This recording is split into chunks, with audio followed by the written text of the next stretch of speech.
Gracias por la... Si lo tienen, les puede pasar multas por no cumplimiento de la limpieza. Estas primeras que estoy leyendo son obligatorias para todos los proyectos. ¿Ya? Ok. Y si no la tienen dentro de sus bases, con mayor razón porque está generando un perjuicio a la comunidad. Eso podría ser tu excusa. Mi excusa para seguir multándolo. Sí. Ahora, gracias. Si cuántas multas le has pasado, a lo mejor ellos prefieren seguir pagando las multas antes del costo de reparar, o a lo mejor, no sé, puede haber otro tema de por medio. Quizás podrías llegar a algún acuerdo o alguna explicación más que solamente llegar a si te va a pasar multa porque no están cumpliendo. Dígame cuál es la situación, dónde están sus permisos y busquemos una solución. Trata siempre de ir en pro de buscar una solución más que solamente de recriminar. Ese es mi perfil como inspección. No solamente decir, no, ya me lo. Sí, bueno, ya me lo. Pero después siempre me preparo para poder tener una solución plausible. ¿Tiene? ¿Ahora tiene? ¿Llorana? No. ¿Marco? Tengo una consulta sobre el tema de las multas, como el caso anterior que mencionaba aquí el compañero. La multa la hacen a través de qué mecanismo. Porque yo sé que las bases administrativas por lo general se refieren a las multas que hace cuando la empresa se atrasa mucho con una obra. Son multas internas, sí. Ya, y esas se definen en base, porque yo he visto algunas bases administrativas, pero no mencionan ese punto de multas por ejemplo, temas de aseo. Ya, si me das un ratito, llegamos al final de la lectura de las bases y te cuento el tema de las multas, que va por secuencia. Súper. ¿Tiare? Hola, Tiare. Si puedes hablar, Tiare, estás con silencio. Ok. Entonces, dice, el contratista deberá mantener constantemente limpios los sectores de las calles vecinas a la obra por donde circularán sus camiones. Los camiones no podrán estacionarse en la calle salvo permiso que obtenga de su cargo el contratista, que es lo que les explicaba yo del BNV. Deberá incluirse el uso periódico de camiones aljibes para la limpieza de las calles en el caso de que no les dé abasto con la manguera o que tengan una continua suciedad en las calles, como pasa en las obras que tienen mucha excavaciones muy profundas. Son muchos los camiones que retiran escombros, retiran, digamos, es mucha la rotativa de camiones que se llevan las cargas de material extraído. Entonces van dejando una línea de tierra ahí y tienen que tener agua constante. Y muchas veces al principio tienen un suministro de agua un poco reducido, ¿ya? Porque todavía no están funcionando más que solamente la excavación y hay una oficina y un baño. Cuéntame, Tiare, ¿cuál es tu consulta? Y ahora sí, es que se me había desconectado el micrófono. Sí. Yo estoy en una obra que es una pavimentación y contempla calzada y acera. ¿Ya? Como es una pavimentación, la calle originalmente estaba con una carpeta, ni siquiera una carpeta asfáltica, es como un matapolvo. Y eso se levantó y quedó todo el polvo en la calle porque la calle completa se levantó. Esta calle está cerrada los accesos para ingreso por un lado, pero sin acceso por otro lado, solamente para residentes. Ahora, hemos tenido como reclamos de los vecinos, y eso no sé si va netamente asociado al tema de orden y aseo, pero han habido reclamos de los vecinos por el tema del polvo. Y mi consulta va principalmente a si es responsabilidad absoluta de la empresa este tema, ya que no se contempla en el proyecto ninguna medida de mitigación ni nada. El que no haya ninguna medida de mitigación para la ejecución, no. De partida, a mi parecer, es un error. Siempre tiene que haber algo porque las obras no se hacen en sectores aislados. Pantallas de polvo, contrapolvo, como las que les mostré, con una malla tipo Rachel, por último, unas placas, un cierro que permita a la gente transitar sin contaminarse con la polvadera, con barro o con lo que sea. Estoy pensando en una calle cercana al aeropuerto, ¿puede ser? Sí. Soy bruja. Sí. Ya. ¿Cómo la supiste? No sé, me llega la información. No sé, que tenía esa tincada por la descripción que me indicaste, cómo es la calle principal que está al lado del aeropuerto. Esos accesos a esas casas, que efectivamente los peatones debiesen tener por lo menos una delimitación, pase por aquí, cubierta con, por ejemplo, no sé, cholguán, por ejemplo. o con placas OSB, hecho, bueno, ya no existe. El OSB, una malla o algo que les permita pasar y evitar todo este tema de polvadera. Si está con el puro matapolvo y está despejado, debe mantenerse humectada la zona para evitar el tema de contaminación por polución. Ya, mira, nosotros en realidad el proyecto venía sin ninguna contemplación asociada al tema del polvo. Ahora, en terreno se llegó a la decisión de humectar la calle para poder bajar el polvo en suspensión, y eso sería como la medida. En ese caso, ¿ya estaría como cubierta la responsabilidad de parte del proyecto, o aquí ya hay como que responsabilizar a la empresa por falta de o algo así? Esa es mi consulta. La empresa que lo está ejecutando, sí, pues tiene que hacerse responsable, porque claramente no es un contratista por parte del Servicio de Vivienda y Urbanismo, ¿o sí? Sí. Con mayor razón. Como Servio, le debiesen exigir las medidas de mitigación. Ya. Ahora, quizás no sea tan común en la isla, sin desmerecer ni mucho menos, sino por el hecho de que no están afectos a un nivel de contaminación como lo tenemos acá en Santiago, por ejemplo, o en Temuco. Entonces, esas condiciones aquí de de mitigación... hecho, ninguno de los proyectos se contemplan medidas de mitigación, nunca, jamás. Aparte que de es otro hecho, trato. Es súper extraño. Pero sí, que haya, el contexto es bastante diferente. Sí, que haya una queja, la tienes que tomar como válida para evitar algún conflicto en fondo, más que todo el tema relacional. Siempre busca la manera de proteger la zona por donde va a transitar los peatones y mantener humectadas las zonas que estén afectadas a polvo, en suspensión sobre todo. Ya, entiendo. Gracias. Cuarto punto. Los permisos. El mandante tiene que tener el permiso de edificación para la obra, ¿cierto? Obviamente hay otros permisos que están en gestión y van a ser costos del contratista, ¿ya? Tenemos el permiso de edificación. En las fotos que les mandé ayer, que estuviera preparada. Este es un ejemplo de otro permiso, que es el de obras preliminares y demolición. No sé si lo alcanzan a ver ahí. Estos permisos son como la patente de los restaurantes para la venta de alcoholes y comida. Tiene que estar siempre publicada y a la vista de cualquier inspector. Siempre está fuera de la obra, ¿ya? Debe contar con el permiso de edificación la obra antes de empezar a ejecutar. Pero como el proceso de la tramitación del permiso se puede demorar un poco, se autoriza a empezar las obras con el permiso de demolición o de obras preliminares, ¿ya? Obras preliminares o demolición, que dice. En el fondo es para poder hacer el primero inicio de instalaciones de faena, sacar los restos, la limpieza, digamos, o retirar o demoler lo que exista, digamos, con ese permiso ya puedes empezar a trabajar, mientras se determina el permiso de edificación. Ahora, les paso como dato. El permiso de edificación tiene una validez aproximada de 3 años, ¿ya?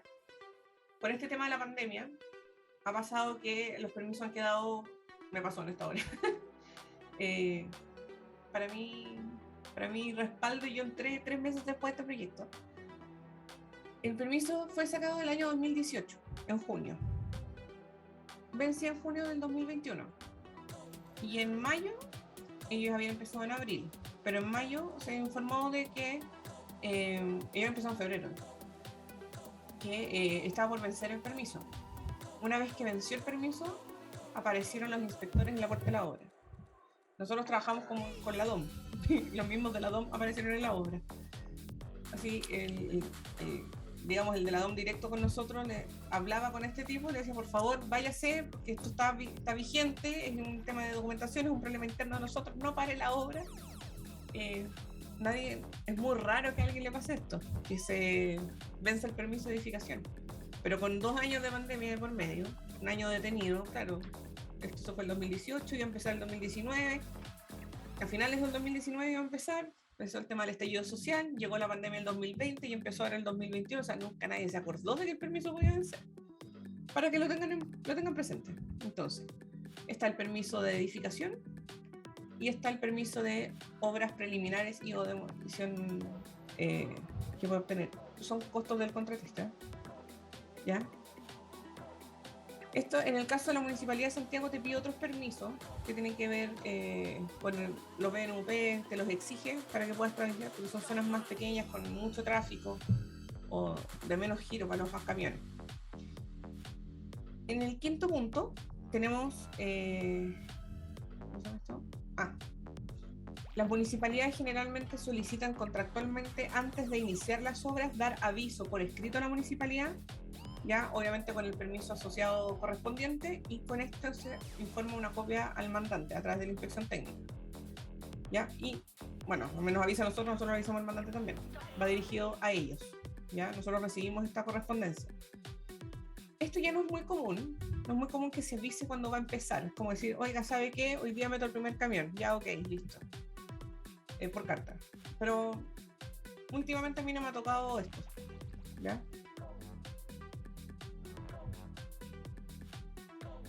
Aquí viene el punto 6, que hablamos de las medidas de mitigación, pero aquí van a abarcar varios puntos.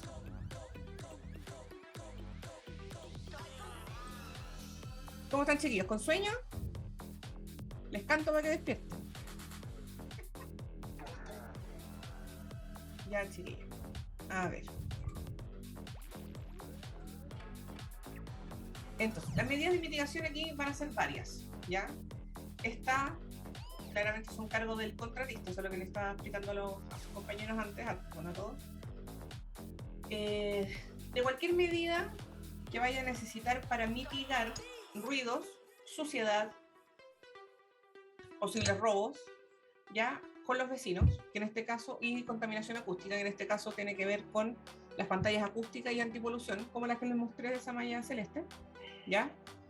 Obviamente, si hay exigencia municipal, el contratista se va a tener que hacer cargo de regar las plantitas, las zonas de acopio, justamente lo que estaba mencionando Tiare, para evitar el polvo en suspensión o que ingrese ingrese a los vecinos, y también de la limpieza de los camiones antes de salir a la calle, y nosotros ahí sí tenemos que ir a mirar. Porque de repente son como con la manguerita así ya, listo, y se van chorreando la lechada de hormigón que queda el camión cuadra y media más abajo. Y eso no puede ser. También, este caso que depende de las funciones, porque no me ha tocado trabajar con alta tensión, o sea, con proyectos que se trabajen en alta tensión como torres eléctricas, qué sé yo, de telecomunicaciones tampoco, pero sí se tienen que aislar los cables de media y baja tensión que se ubiquen en las calles que están frente o que colindan con la obra, que pueden tener algún problema con el movimiento de las grúas, con el izaje de materiales, con el paso de los camiones. Se tienen que levantar y aislar para evitar cortes que pueden generar un corte al sector, no solamente al lote del proyecto, o alguna descarga eléctrica, imagínate, un corte eléctrico al camión ahí del hormigón, ahí queda. No. Otro punto que también yo los considero dentro de las medidas de mitigación, pero son exigidas con un punto aparte, que son los cierros existentes, ¿ya? La obra, si bien está en un cuadro, pues imaginémonos un rectángulo de obra. Todos los cierres, ya sean panderetas, rejas, estas vallas con alambre, cualquier cierre existente se debe mantener, ¿ya? Y se deben dejar en las mismas condiciones. Si por alguna razón la constructora los llega a dañar, es responsable de reponerlo, sin ningún costo para el mandante. Y ahí nosotros tenemos que ser súper categóricos. Este daño es de la constructora, ustedes lo reparan. Obviamente, si se echan una pandereta, el vecino va a venir a alegar. Entonces, ahí la constructora va a tener que hablar con el vecino, o en su defecto nosotros lo apoyamos, pero que la constructora va a tener que reponerlo. Me tocó ir a un colegio. En el colegio en que estábamos los vecinos, bueno, el sector era en escala, digamos, tenía diferentes cotas. Y de hecho, el mismo proyecto que estaba aquí en el plano, a ver si les puedo mostrar para que se hagan una idea. Si se fijan aquí, este era el gimnasio donde se iba a ocupar. Si se fijan, hay distintos niveles. Estos niveles están más altos que este y estos están más altos que los de acá, que los vecinos. Entonces, cuando nosotros vemos esto, que aquí no se ve mucho el detalle del parque, bueno. Pero, ¿Escuchas? ¿sí? Una consulta, estoy tratando de pedir una consulta hace rato y no... No te vi. Se escuchaba. Levanta la manito digital, ahí me parece a mí una Es que no notificación de me que sale. levanta la mano.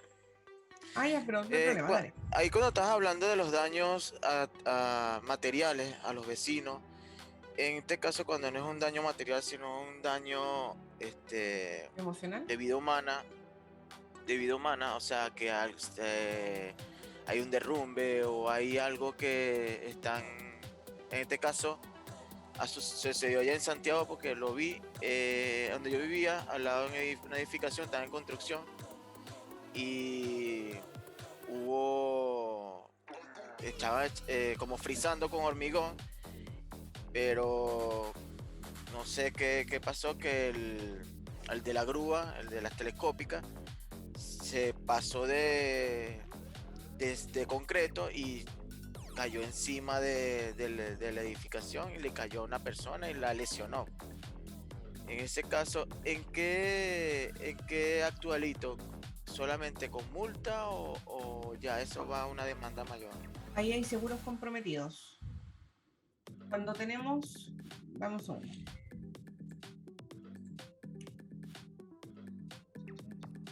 Esto lo vamos un poco más atrás. Vamos a ver.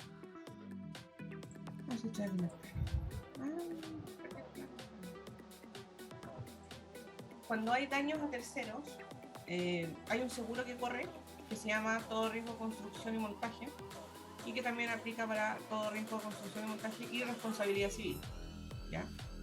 Esos siempre están y son requisitos presentarlos al momento en que el mandante entrega los planos a la constructora para ejecutarlo, en el proceso de decir, ok, ustedes aquí tienen este proyecto, la constructora le dice que tiene la boleta de garantía, por el cumplimiento, todo, y aquí tienen las pólizas de seguro y todo asociado.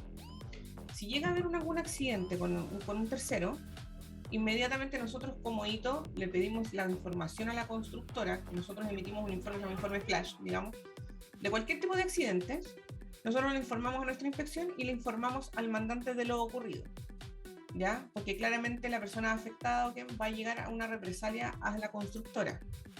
Y como la constructora puede responder como puede que no, va a rebotar al mandante, pero ante eso está el seguro. Si el mandante se ve involucrado, porque tiene mayor responsabilidad, no tengo idea, se ve involucrado directamente, más que indirectamente a través de la constructora, es él quien decide, activar los seguros. Nosotros le recomendamos, le mostramos cuáles son las situaciones, cuáles son los pros, los contras, cuáles son las responsabilidades, qué pasó, le contamos un poco la historia, y el mandante decide si lo activa o no, pero es él. Él ve directamente con la aseguradora y a nosotros nos informan que va a ir la persona a constatar, ¿ya? Eso es lo que la función que nosotros cumplimos como inspección ante un caso así. Si somos testigos, vamos a ser testigos ante la policía, una persona cualquiera que está mirando, bueno, fuimos testigos, ¿ya? Pero la constructora es la primera que tiene que hacerse cargo de. Y si no responde, se genera un informe, como hito se genera un informe, genera una... Nosotros como hito trabajamos con plataformas. Y las plataformas que nos exigen nosotros metemos la información que es el tipo de accidente, si es accidente o incidente, la fecha, quién es el involucrado, qué cargo ocupaba, cuáles son las condiciones, por qué se desarrolló el accidente y si hay testigos o no, cuáles son sus testimonios. Además de toda la información que se le va a pedir al prevencionista de la constructora que nos entregue, que son la DIAT, la información de atención, de diagnóstico y en el caso de que haya ausencia laboral por recuperación, cuántos son los días que van a estar considerados, por ejemplo, puede ser un día, como puede ser, 30 días de recuperación para el trabajador que fue afectado, si es que hay un trabajador afectado, ¿ya? Y nosotros nos informamos porque eso puede afectar en el ritmo que lleva la obra y en el plazo, ¿ya? Cuando es una persona externa, informamos que es una persona externa y la constructora debería hacerle seguimiento por responsabilidad a esa persona. Y esa información es la que nos tendrían ellos que entregar a nosotros. Nosotros informamos al mandante, fue una persona externa, los datos son estos, esto fue lo ocurrido, la constructora está en esta situación. Esto es el proceso en que va la constructora evaluando este caso de accidente. Esa es nuestra figura dentro de un accidente en obra. Okay. Ahora, si se accidentan ustedes como hito, trate de que nadie los vea para que no sean la burla. ¿Qué me ha pasado? Me he caído, me he torcido el pie. Pero bueno. Ahora, esa persona que tú conoces, ¿la conoces esa persona, Jorge? No la conozco, sino que en el edificio donde yo veía, al lado había una construcción y pasó eso. Y le cayó concreto a la persona y le rompió la cabeza y hubo daño a la persona. Entonces quería saber cuál es la posición delito en ese caso de exigir, ahí lo que dice, exigir un reporte a prevención, hacer un informe indicando lo sucedido y bueno, y ver la parte legal que corresponde, cómo debe corresponder legalmente el mandante ante la víctima en este caso. Eso lo ven los abogados del mandante. Nosotros le ofrecemos toda la información que vayan a requerir los abogados, porque ellos ven el tema legal. Nosotros no somos, por mucho que sepamos algo, no somos expertos en el tema. Por lo tanto, le vamos a entregar los informes, le vamos a contar un poco la historia y si el abogado cree que es pertinente que el inmobiliario se meta, bueno, ahí lo va a decidir el mandante. Pero por lo pronto nosotros no nos metemos en temas legales como decir usted es el responsable, usted va a tener que pagar tanto, no, eso no lo vemos nosotros. A nosotros nos van a decir si son parte de y si nosotros vamos a participar siendo testigos o no. No te atañes más responsabilidad de lo que tengas. Igual es harto. A mí me ha tocado ver accidentes. Felipe, dígame. Una consulta que tuve también, vi un problema con un vecino cuando estaba haciendo la práctica. ¿Ya? Y me pasó que estaban haciendo el muro perimetral justo colindante con la casa de la vecina y se reventaron los moldajes. Y cayó todo el hormigón, le cayó al techo y al entretecho de la casa de la vecina.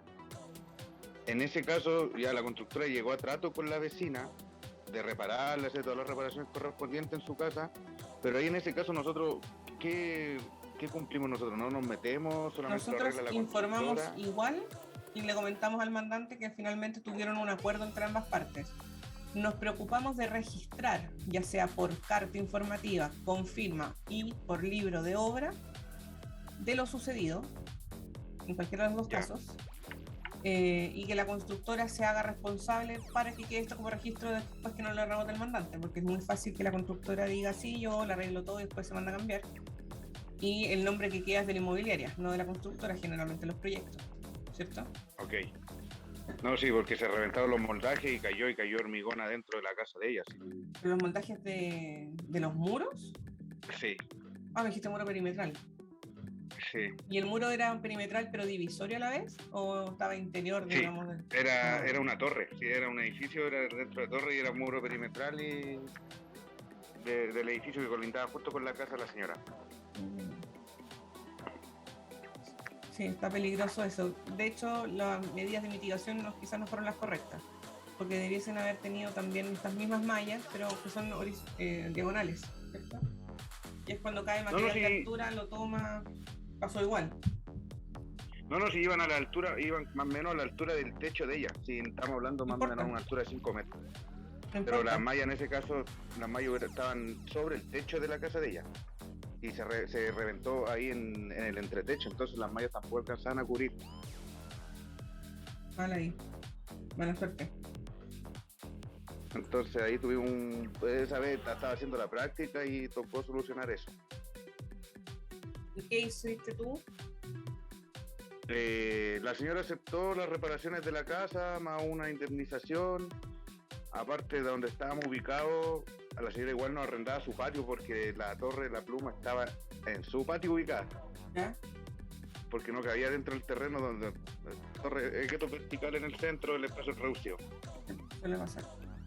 Entonces, dentro de los contratos que tenían con ella, como la arrendaban en el patio, llegó a un acuerdo de reparaciones más una indemnización para no seguir con problemas. Generalmente sí llegan acuerdos a eso. A veces es más fácil que toda la tramitación legal de abogado y demandas que cuando haya unas reparaciones. Como les contaba en este caso, por tener diferencia de altura, el proyecto estaba menos central y el tránsito de camiones era circundante al proyecto. Entonces ingresaba, pasaba por el lado oriente, daba la vuelta y salía por el poniente. Y la señora que estaba en el lado poniente, cuando pasaban los camiones, obviamente replicó porque el pedazo de tierra, digamos, donde pasaban los camiones, y le empezó a botar las solerillas que tenía muy mal hecho el trabajo, en verdad, de división, pero tiene una diferencia de 50 centímetros de altura, entonces el camión que pasaba les aplastaba la tierra y le iba hasta que le fue botando la pandereta. Entonces la constructora ahí no tuvo nada que hacer y por supuesto que fuimos conmigo, porque el colegio ya era demasiado meterse, y entramos a la casa de la señora, revisamos las condiciones, le indicamos lo que iban a hacer, cuál era el procedimiento de trabajo, quién iba a estar a cargo, toda la información. ¿Ya? En ese caso, como era un colegio y un sector de recinto más, es como condominio, ya viste colegio dentro de este sector de condominio, entonces es más familiar, digamos, el trato. Entonces ya, bueno, vamos, ponemos la cara bonita, hay que desarrollar habilidades blandas también. Y se pudo reparar sin ningún problema, nunca nos puso ningún pero el vecino, la vecina, nadie. ¿Ya? Sin embargo, la del otro lado también indicaba que se le había caído la pandereta, lo cual era raro, porque justo donde estaba la pandereta caída había un sector donde estaban las mesas con las que doblan fierro. Y esas no pesan nada. Estaba el viejito parado doblando fierro. Los camiones pasaron un poco más adelante de eso, pero no era para botar la pandereta. La pandereta se había caído con el terremoto. Y ese año fue en agosto del 2018, creo que fue, 2019. Que hubieron unos temblores muy fuertes en la zona y también generaron caída de estas panderetas. Entonces, claro, ahí también es fácil decirnos que la constructora es la que es la culpable. También tenemos que ser testigos de que cuando es responsable, cuando no lo es. Entonces, para eso sirven las actas, para eso sirve el informe de entrada, el registro fotográfico, ¿ves? Y obviamente siempre es recomendable comunicarle a los vecinos de que se van a empezar a ejecutar obras con un chocolatito, así como hay que hacer algo más amable para que no lo tomen tan a peso. ¿Sí? Bueno, tú igual tuvimos que ir a revisar la casa de la señora y a explicarle de que la pandereta no... problema de ella, no era problema de la constructora. Continuamos entonces. Tenemos el tema de la instalación de faena. En las bases también te va a indicar que la instalación de faena generalmente te va a solicitar lo partido por el decreto 594 para los trabajadores, que son camarines, duchas, WC, lavamanos disponibles según la cantidad de trabajadores, comedores, y ahora por el tema COVID tiene que ser todo separado, diferenciado, con separadores, zonas lavables, etc. Tienes que considerar disponible todo lo que es el alcohol gel y todo esto. Se los paso como dato porque también lo tenemos que exigir.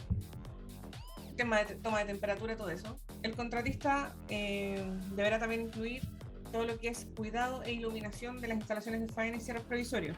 Las señoras que hagan aseo, que desinfecten, todos tenemos que tener luz, ¿ya? Y obviamente en caso de la ITO, a veces, no sé si viene más adelante, nos preguntan así, ¿qué oficina quiere? Al tiro, chiquillos. Un contenedor con baño, al tiro. Da lo mismo en la mesa de reuniones, con baño. Sobre todo para mis colegas mujeres, con baño. Porque es un poco más complicado para nosotras. En esta obra me tocó porque sacaron los contenedores y nos tocaron estos baños químicos, pero los estaban en la mitad de la obra porque no había más espacio porque era chico. Entonces, de verdad, como que, siendo sincera, varias veces fue abrirle el baño al vecino porque ya me daba vergüenza ahí en la mitad de la obra. Entonces, para las hito, independiente que fuera hito, no había más espacio nomás. Entonces, siempre piden un contenedor con baño, ¿ya? O en su defecto un baño, pero solo para los hitos, porque además ese baño lo va a ocupar el jefe de los hitos especialistas, los visitadores, los proyectistas y el mandante, ¿cierto? Ok. Cada vez que vayan a hacer la instalación de faena, la contratista va a presentar un plano de la ubicación y el detalle de tránsito y circulación al interior del proyecto. Esto generalmente va asociado al permiso de obras preliminares, ¿ya? Que también se ocupa para aprobar. Y bueno, también el costo lo va a tener la constructora con el tema de los permisos. El suministro eléctrico, aquí está todo. Ustedes entran a obra y lo primero que tienen que hacer es verificar dónde está la ubicación del remarcador eléctrico y del medidor de agua potable. lo primero que tienen que hacer. No vaya a ser que les toque que una obra esté colgada. Y siempre para la recepción municipal deberán demostrar el pago de los suministros de los consumos básicos, agua y electricidad, saldado, en cero deuda. Y tienen que haber remarcadores y medidores provisorios para poder hacer las solicitudes definitivas. El de agua generalmente se mantiene el mismo, pero por el tema eléctrico se necesitan empalmes provisorios por el suministro de energía.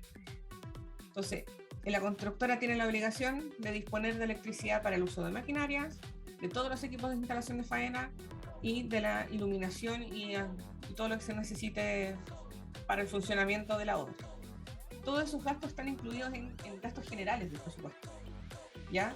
Todos los gastos generales, para que tengan un concepto, es todo lo que se necesita para que la obra funcione.